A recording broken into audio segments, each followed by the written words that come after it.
அடுத்து நம்ம பார்க்க போகிறது இன்றைக்கி பார்த்தீங்கன்னா கோதுமை ரவை உப்புமா ப்ரீமிக்ஸு.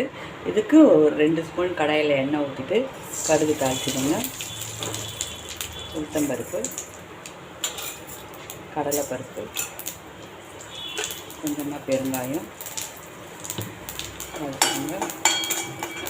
அப்புறம் இஞ்சி, கருவேப்பிலை, பச்சை மிளகாய் இது நல்லா ஈரத்தன்மை போகிற அளவுக்கு நல்லா வறுத்துக்கோங்க. இப்போ பார்த்திங்கன்னா நான் 1 கப் கோதுமை ரவை எடுத்துருக்கேன். அதையும் இதில் போட்டு நல்லா வறுத்துக்கணும்.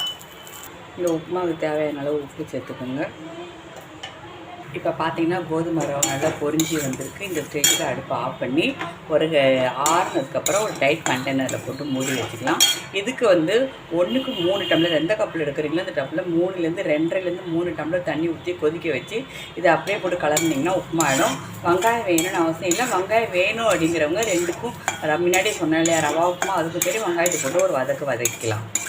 இது வெங்காயம் இல்லாமல் சாப்பிட்றதுக்கு ஊருக்கெல்லாம் போகும்போது எடுத்துகிட்டு போகிறதுக்கு.